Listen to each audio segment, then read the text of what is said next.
আজ আপনাদের একটা গল্প শোনাই। এক দেশে একটা রাজা ছিল, ফুটবল সাম্রাজ্যের নতুন এক রাজা।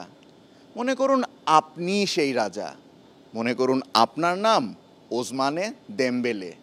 2017 সালে যখন আপনার বয়স 20 বছর, ফুটবলের পেসে, স্কিলে, টেকনিকে যখন আপনি নজর কেড়েছেন সারা বিশ্বের, ঠিক তখন আপনার ডাক আসলো ইউরোপিয়ান জায়ান্ট এফসি বার্সেলোনার কাছ থেকে, এবং প্রায় 135 মিলিয়ন পাউন্ড দিয়ে বরুশিয়া ডর্টমুন্ড থেকে আপনাকে ফেরানো হলো মেস্কুয়ান ক্লাব এফসি বার্সেলোনায়।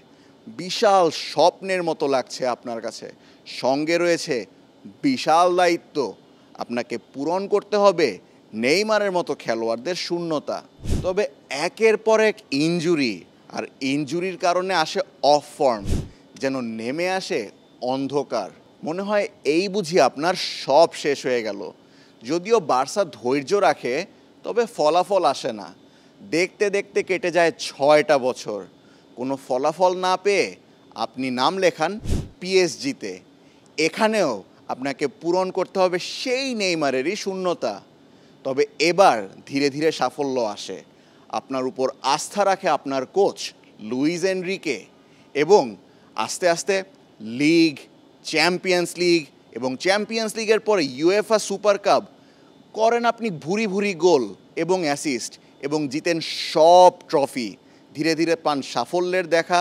সেই ইনজুরি আর সেই অফ ফর্মে থাকা, যেখানে আপনাকে শুরুতেই প্রায় ঝেড়ে ফেলা হয়েছিল, সেখান থেকে আপনার পরিশ্রম, অধ্যবসায় আর নিষ্ঠাতেই আপনি আরোহণ করেন ফুটবলের সর্বোচ্চ শৃঙ্গে, এবং আপনি জয় করেন ফুটবলের সর্বোচ্চ একক পুরস্কার ব্যালন দ'র, অর্থাৎ 2025-এর ব্যালন দ'র উইনার ঠিক আপনি, ঠিক তাই ওসমানে দেমবেলে।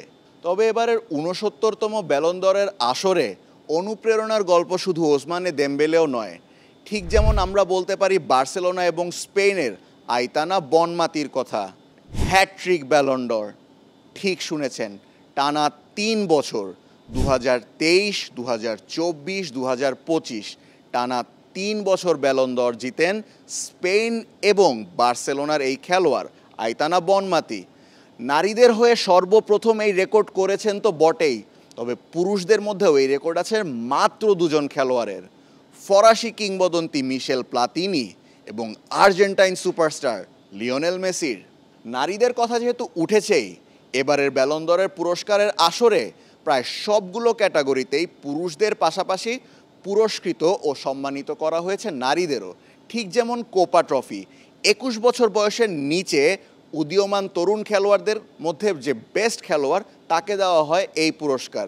এবারের আসরে নারীদের মধ্যেই পুরস্কার জিতেছেন বার্সেলোনার ভিকি লোপেজ। তাছাড়া ইউএফএ ইউরোতে চ্যাম্পিয়ন হওয়ার জন্য নারীদের ইয়োহান ক্রুইফ ট্রফি, অর্থাৎ নারীদের বর্ষসেরা কোচের পুরস্কার পেয়েছেন ইংল্যান্ডের কোচ সারিনা উইগম্যান। সেই ইউরোপ জয়ী নারী ইংল্যান্ড দলের গোলরক্ষক হলেন হ্যানা হ্যাম্পটন, এবং তিনি শুধু যে সেই ইংল্যান্ডেরই গোলরক্ষক ছিলেন তা কিন্তু নয়, তিনি আর্সেনালেরও গোলকিপার ছিলেন, এবং আর্সেনালের হয়ে এবারের মৌসুমে তিনি জিতেন চ্যাম্পিয়ন্স লিগ। তার এই দুর্দান্ত পারফরমেন্সের জন্য নারীদের লেভ ইয়েশিন ট্রফি, অর্থাৎ বর্ষসেরা নারী গোলকিপারের ট্রফি, যা এবার প্রথমবারের মতো দেওয়া হয়েছে, সেই ট্রফিও কিন্তু জিতেন হ্যানা হ্যাম্পটন। তবে এই হ্যানা হ্যাম্পটনেরই আর্সেনাল, অর্থাৎ যেই আর্সেনাল চ্যাম্পিয়ন্স লিগ জয়লাভ করেছিল, এই আর্সেনালকেই কিন্তু দেওয়া হয় এবারের, অর্থাৎ এই বছরের বেস্ট নারী ফুটবল দলের অনুষ্ঠান। এবং এই প্রত্যেকটা প্রাইজ পাওয়ার পরই, অর্থাৎ নারী ব্যালন দ'র, নারী কোপা ট্রফি, নারী লেভ ইয়েশিন ট্রফি এবং নারীদের যে বেস্ট ক্লাবের ট্রফি, প্রতিবার যখন তারা ট্রফি নিতে আসছেন এবং ট্রফি হাতে পাওয়ার পর যখন তারা বক্তব্য রাখছিলেন, তাদের সবার মুখেই কিন্তু একটা কথা শোনা যাচ্ছিল, এই ট্রফিগুলো কোনো ব্যক্তিগত পুরস্কার নয়, এই ট্রফিগুলো কোনো নির্দিষ্ট দলের পুরস্কারও নয়, এই ট্রফিগুলো রিপ্রেজেন্ট করে নারীদের ফুটবল, প্রতিনিধিত্ব করে নারীদের ফুটবল, তাদের সাফল্য, তাদের পরিশ্রম, তাদের ত্যাগ, তারা যে এত দূর পর্যন্ত এসেছে সেটারই রিপ্রেজেন্টেশন এই ট্রফিগুলো। সবার মুখে যেন এই কথাটাই শোনা যাচ্ছিল প্রত্যেক বিজয়ীর মুখ থেকে। অপরদিকে ছেলেদের কোপা ট্রফি উঠেছে বার্সার হয়ে দুর্দান্ত ফর্মে থাকা তরুণ ফুটবলার লামিন ইয়ামালের হাতে। তবে ইয়োহান ক্রুইফ ট্রফি জিতে 2025 সালের বর্ষসেরা কোচ হয়েছেন champions league winner PSG coach Luis Enrique এবং তার দল পিএসজি পেয়েছে এবছরের বর্ষসেরা ক্লাবের পুরস্কার।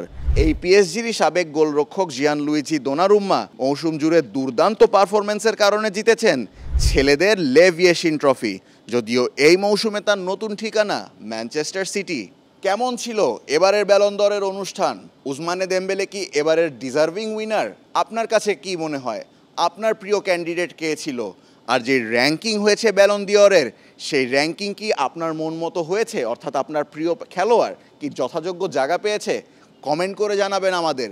এতক্ষণ আপনাদের সঙ্গে ছিলাম আমি আশফাকুর মুশফিক, এবং ইউরোপিয়ান ফুটবলের সমস্ত লেটেস্ট আপডেট পেতে স্টার প্লে এবং স্টার নিউজের সঙ্গেই থাকুন।